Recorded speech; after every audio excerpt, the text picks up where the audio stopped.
నమస్కారం అండి. మనం ఇప్పుడు అత్తలూరి విజయలక్ష్మి గారు రచించిన 'మిసెస్ రాజారావు' అనే కథను విందామా?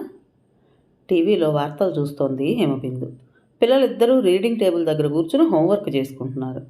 హిమబిందు తన మంచం మీద కొద్దిగా దిండు మీదకి వాలి పడుకుని విశ్రాంతిగా టీవీ చూస్తోంది. చాలా రోజుల తర్వాత ఇంట్లో టీవీ మోగుతోంది. తెలుగు న్యూస్ రీడర్ వార్తలు చదువుతోంది. ఎలక్షన్స్ దగ్గర పడ్డాయి. నామినేషన్ల పర్వం మొదలైంది. ఎవరికో టికెట్ దొరకలేదుట. కొట్లాటలు జరుగుతున్నాయి. వీధిన పడి దారుణంగా కొట్టుకుంటున్నారు. చొక్కాలు చింపుకుంటున్నారు. గోల, అరుపులు, కేకలు. మమ్మీ, భయం వేస్తోంది. ఆ గోలకి వెనక్కి తిరిగిన చిన్న కూతురు నవ్య టీవీ వైపు చూస్తూ భయంగా అరిచింది. హిమబిందు టక్కున రిమోట్తో టీవీ ఆఫ్ చేసింది. కూతురు కళ్ళల్లో భయం చూసి మృదువుగా అంది, హోంవర్క్ పూర్తయిందా? లేదు, ఇంకా కొంచెం ఉంది. ఆ కాస్త పూర్తి చెయ్యి, అన్నాలు తిందురు గాని. పెద్ద కూతురు రమ్య కూడా ఒక్కసారి వెనక్కి తిరిగి, నాదైపోతోంది మమ్మీ అంది. గుడ్. ఇద్దరూ కంప్లీట్ చేశాక ఇద్దరికి ఒకేసారి అన్నం పెడతా, సరేనా? మంచం మించి లేచి పిల్లలిద్దరి తలల మీద చేతులేసి ప్రేమగా జుట్టు సవరిస్తూ అంది హిమబిందు. ఓకే. తిరిగి నవ్య హోంవర్క్ చేయడంలో మునిగిపోయింది. హిమబిందు కొంచెం రిలీఫ్గా నిట్టూర్చి అక్కడే ఉన్న మరో కుర్చీ లాక్కుని నవ్య పక్కనే కూర్చుంది. పిల్లలకి అసెంబ్లీ అంటే భయం, గొడవలంటే భయం, ఖద్దరు బట్టలంటే భయం, మనుషులంటే, ముఖ్యంగా మగవాళ్ళంటే భయం. తాతలు, తండ్రి, పిన్నాన్నలు, మామలు అందరూ వాళ్ళల్లో భయం కలిగించడానికి కర్తలే. ఈ భయం నుంచి వాళ్ళని బయటికి తీసుకురావాలి. ప్రస్తుతం తన ముందున్న కర్తవ్యం వాళ్ళల్లో భయం పోగొట్టి ధైర్యాన్ని, మానసిక బలాన్ని కలిగించాలి. అలా చేయాలంటే ఏం చేయాలి? ఈ ఇంట్లో రాజకీయం కనిపించకుండా, వినిపించకుండా చేయాలి. అతనితోటే అన్నీ అంతం. అతని భార్యగా, ఆ ఇంటి కోడలుగా తన పాత్ర ముగించేయాలి. తనది అనే ఒక కొత్త స్వతంత్ర జీవితం ప్రారంభించాలి. ఆ జీవితంలో ఏ రాజకీయాలు చోటు చేసుకోకుండా జాగ్రత్త పడాలి. ఎవరి ఒత్తిళ్లకు లొంగకూడదు. ఏ ప్రలోభాలని ఖాతరు చేయకూడదు. ఫోన్ మోగింది. ఆమె ఫోన్ వైపు చూసింది. ఫోన్ కూడా భయంతో వణుకుతున్నట్టే అనిపించింది. ఈ రింగ్ అక్కడిదే. వాళ్లే చేసుంటారు. నెమ్మదిగా వంగి ఫోన్ చేతిలోకి తీసుకుంది. గొంతు సవరించుకుని హలో అంది. అమ్మా, మిసెస్ రాజారావు గారా? నేనమ్మా, హోంమంత్రిని. నమస్కారం తల్లి. సీఎం గారు ఢిల్లీ నుంచి రేపు వస్తారు. నామినేషన్ వేసేందుకు రేపు ఒక్కరోజే టైం ఉంది. మీ ఫోటోతో సహా మీ బయోడేటా రేపు ఉదయం పంపించండి. మా మనిషి మీ దగ్గరకు వస్తాడు. చూడమ్మా, ఫోటో వేరే తీయించుకో, బొట్టు లేకుండా, తెల్ల చీరతో. ఆ తర్వాత అంటే పదవొచ్చాక నీ ఇష్టం, ఏ చీరలైనా కట్టుకోవచ్చు. ఇలా అంటున్నానని ఏమనుకోకు. హిమబిందు హృదయం రగిలిపోయింది. రాజారావు భార్యగా ఆయన స్థానంలోకి వెళ్ళాలి. వాళ్ళ పార్టీ ప్రయోజనాల కోసం, వాళ్ళ అధికారాలు పటిష్టం కావడం కోసం ఇవాళ అకస్మాత్తుగా రాజకీయాల్లో స్త్రీల హక్కుపైన వాళ్ళల్లో చైతన్యం కలిగింది. కేవలం మెజారిటీ కోసం. తనపై ప్రజలు సానుభూతి వర్షం కురిపించి ఓట్లు వేస్తారట. ప్రజలు అంత పిచ్చివాళ్ళ? ఇంతకాలం రాజకీయాల్లో కనిపించని ఈ స్త్రీకి ఏం తెలుసు? మమ్మల్ని ఈమె ఎలా పాలించగలదు అని ఏ ఒక్కరూ ఆలోచించకుండా ఓట్లు వేసేస్తారా? వాళ్ల సానుభూతి కోసం తను బొట్టు పెట్టుకోకూడదా? భర్త పోయిన తను విధవరాలి గెటప్లో ఫోటో తీసుకుని కళ్ళల్లో దైన్యం నింపుకుని ఉంటేనే అందరూ తనపైన సానుభూతి చూపిస్తారు. ఏ ఎప్పట్లా మంచి చీర కట్టుకుని అందంగా తయారవ్వకూడదా? ఏం మనుషులు! అయినా తనకిష్టం లేని డ్రైనేజీ లాంటి రాజకీయాల్లోకి తానెందుకు వెళ్ళాలి? ఎవరి కోసం వెళ్ళాలి? నిన్న సీఎం గారి నుంచి కబురొచ్చింది. కారు పంపించారు. ఆయన ఇంటికి తీసుకెళ్లారు. రాజారావు స్థానంలో ఆమెని ఎన్నికల్లో పోటీ చేయమన్నారు. స్త్రీలకు 33% రిజర్వేషన్ ఉందిట. స్త్రీలు కూడా రాజకీయాల్లోకి రావాల్సిన అవసరం ఉందిట. స్త్రీలకే పురుషుల కన్నా ఎక్కువ తెలివితేటలు, ధైర్యం ఉంటాయట. స్త్రీలైతే నిజాయితీతో, నిబద్ధతతో వ్యవహరించి ధర్మబద్ధంగా వ్యవహరిస్తారుట. తనకి తప్పకుండా సానుభూతి ఓట్లు పడతాయట. అందుకే తనని ఎన్నికల్లో పోటీ చేయమంటున్నారట. తనేం చేయక్కర్లేదుట. తన తరపున వాళ్లే నామినేషన్ వేస్తారట, ప్రచారం చేస్తారట, అన్నీ వాళ్లే చేస్తారట. కేవలం తన ఫోటోలు, తన బయోడేటా కావాలిట. బయోడేటా అంటే రాజారావుతో ఎప్పుడు పెళ్ళయింది, తమ సంసారం ఎంత అన్యోన్యంగా సాగింది, అతను తనని ఎంత గౌరవించాడు, భార్యగా తనకి ఎన్ని సమాన హక్కులు ఇచ్చారు, వగైరా. ఏవి అవన్నీ తన దగ్గర లేవే. తన పేరు హిమబిందు, తండ్రి పేరు మాణిక్యాలరావు. తను ఇంగ్లీష్ లిటరేచర్లో ఎంఏ చేసింది. కొంతకాలం నాట్యం నేర్చుకుంది. కాలేజీలో ఎన్నో సాంస్కృతిక కార్యక్రమాల్లో పాల్గొంది. ఎన్నో బహుమతులు పొందింది. అవన్నీ అవసరం లేదుట. చాలాసేపు, దాదాపు 3 గంటల పాటు ముఖ్యమంత్రి గారు, ఇతర మంత్రులు ఏవేవో చెప్పారు. రాజారావు మంచివాడు, సహృదయుడు, కష్టపడి నిజాయితీగా పనిచేసేవాడు. ప్రజల కష్టాలే తన కష్టాలుగా భావించేవాడు. కానీ తన సుఖం ప్రజల సుఖంగా మాత్రం భావించలేకపోయాడు. అతని స్థానాన్ని తను భర్తీ చేయాలి. రాజారావు భార్యగా, శాసనసభ్యురాలిగా ఇంకా గౌరవం వస్తుంది తనకి. తన పిల్లలకి చదువు, ఉద్యోగాలు, పెళ్ళిళ్ళు ఏ లోటు లేకుండా, ఏ కష్టం లేకుండా హాయిగా సాగిపోతాయి. ఆలోచించుకుని చెప్పమ్మా, పర్వాలేదు, ఒకరోజు టైం తీసుకో. ముఖ్యమంత్రి గారు ఎంతో సానుభూతితో గడువిచ్చారు. ఆమె కళ్ళ ముందు అసెంబ్లీ సమావేశాలప్పుడు జరిగే యుద్ధకాండ మెదిలింది. ఎప్పుడు సమావేశాలు జరిగినా ఉద్రేకాలతో, ఆవేశాలతో, కక్షలతో క్రమశిక్షణ, మర్యాద, సంస్కారం అనేవి లేకుండా కుక్కల్లాగా కొట్లాడుకుంటారు. రాజకీయం అంటే ఇదేనా? అందరూ వయసు మళ్ళిన వాళ్లే. ఎందుకు వీళ్ళందరికీ ఈ ఆవేశాలు, ఈ పదవులు, ఈ తాపత్రయాలు? జీవితంలో అన్నీ అయిపోయిన వాళ్ళు హాయిగా యువత చేతుల్లో దేశ భవిష్యత్తు పెట్టి విశ్రాంతి తీసుకోవచ్చుగా. అలా చేస్తే వీళ్ళంతా రాజకీయవాదులు ఎలా అవుతారు? వయసు ఉడిగినా, కాటికి కాళ్ళు చాచుకున్నా డబ్బు మీద, కీర్తి కిరీటాల మీద కాంక్ష చావదు.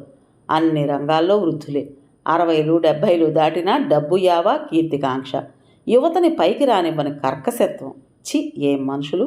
పదవుల కోసం దెబ్బలాటలు, ఒకరినొకరు చంపుకోవటాలు, పోటీకి వచ్చిన వాళ్ళని అడ్డంగా నరికేయడాలు, పదవులు కొనుక్కోవడానికి అడ్డదారుల్లో డబ్బు సంపాదించడాలు, అమాయకుల, పసిపిల్లల వెచ్చని రక్తంతో చలి కాచుకునే నీచులు, ఆడపిల్లల శీలాన్ని తమ కామాగ్నిలో సమిధలుగా చేసుకునే పందులు. వీళ్ళంతా దేశాన్ని పాలించేవాళ్ళు, కాపాడేవాళ్ళు. ఈ అశుద్ధంలో ఒక పురుగు ఈ పిల్లల తండ్రి. హిమబిందుకి రాజారావు జ్ఞాపకాలు మదిలో మెదిలాయి. వద్దన్న కొద్దీ కట్టబెట్టాడు తన తండ్రి. రాజకీయాల్లో పుట్టి రాజకీయాల్లో పెరిగిన, పదవి పోయిన ఎంపీ. రాజకీయాల్లోంచి ఏరి కోరి కూతురు కట్టబెట్టాడు. ఆమె కన్నా వయసులో 10 ఏళ్లు పెద్దవాడైన వాడిని ఈడు జోడు చూడకుండా కేవలం స్వలాభం కోసం అతని ద్వారా తన స్థానం పటిష్టం చేసుకోవడానికి, అతని ద్వారా తన పార్టీని బలోపేతం చేసుకోవడానికి అడ్డు వచ్చిన భార్యను కళ్ళతోటే కాల్చేస్తూ ఏడుస్తున్న కూతుర్ని నిర్దయగా మెడవంచి ఉరితాడు వేయించాడు. హిమబిందు మిసెస్ రాజారావు అయింది. బోలెడంత డబ్బు, గౌరవం, అడుగులకు మడుగులొత్తే సేవకులు, అడుగు తీసి అడుగు వేయాలంటే కారు, సెక్యూరిటీ, ఏసీ రూమ్లు. ఓహ్, ఎన్ని భోగాలు!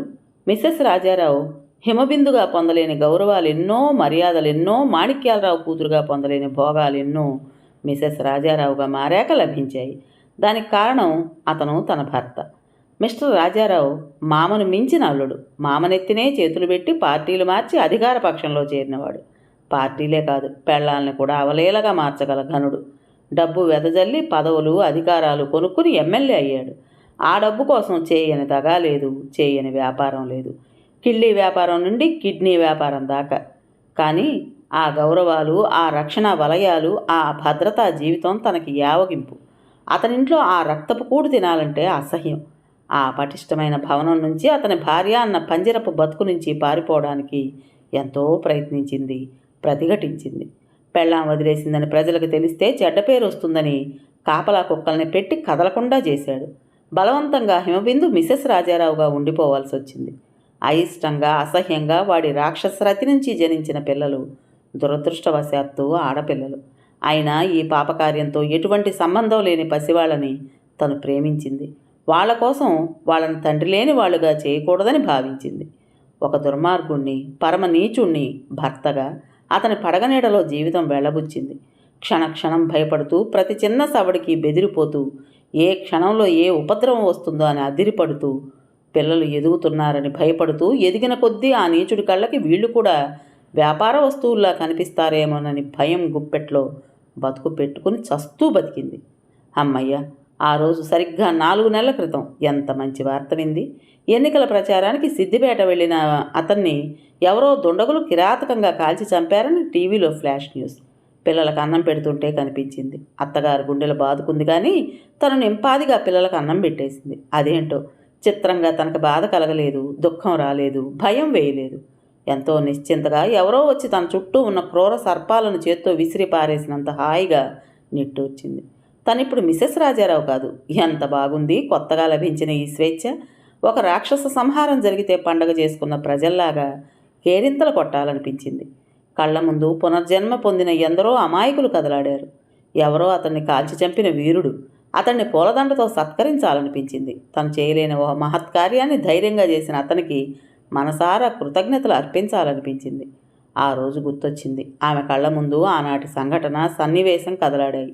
రాజారావు అన్నలు, తమ్ముళ్ళు అతని ఆఖరి ప్రయాణానికి సన్నాహాలు చేస్తున్నారు. అప్పటికి ఆమె నిర్వికారంగా నేలచూపులు చూస్తూ అక్కడే కూర్చునుంది. ఆమెకు కొంచెం ఎడంగా అతను నిర్జీవంగా పడుకునున్నాడు. బాగా స్ఫురద్రూపి అయిన అతని శరీరం చాలా స్థలం ఆక్రమించింది. తెల్లటి దుప్పట్లో అతని శరీరం కప్పి ఉంది. కేవలం ఒక చాప మీద అతను పడుకునున్నాడు. అతని తల దగ్గర చిన్న ప్రమిదలో దీపం వెలుగుతోంది. చుట్టూ ఉన్న వాళ్ళంతా ఏడుస్తున్నారు.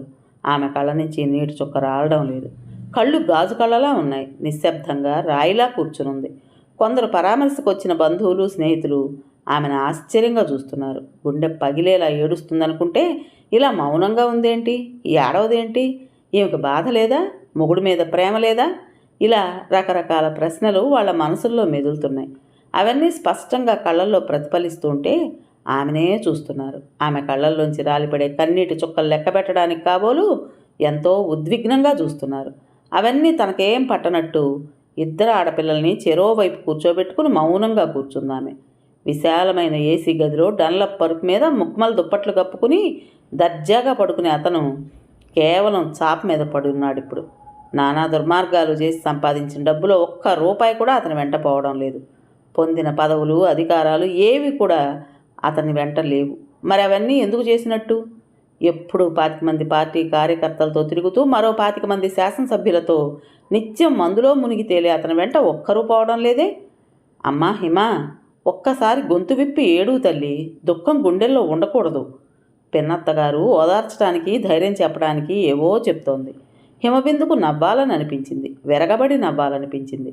నువ్విలా అయితే ఆ పిల్లల్ని ఎవరు చూస్తారు? వాళ్ళ కోసమన్నా నువ్వు గుండె దిటవపరుచుకోవాలి. ఇంకెవరో అంటున్నారు.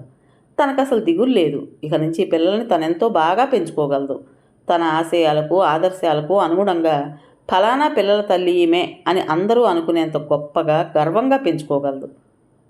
సీఎం గారు వస్తున్నారు అంటూ సెక్యూరిటీ గార్డు హడావిడిగా వచ్చాడు. అక్కడ చేరిన 100 మంది జనం లేచి నిలబడ్డారు. తెల్లటి బట్టల్లో సీఎం, ఆయన వెనకాల పిఏ, గన్మ్యాన్, ఎందరో ఇతర మంత్రులు, శాసనసభ్యులు వెంటరాగా మహారాజులా వచ్చాడు. ఆయనతో పాటే ఖరీదైన పెర్ఫ్యూమ్ పరిమళం కూడా అక్కడ చేరింది. ఆమె మౌనంగా లేచి నిలబడింది.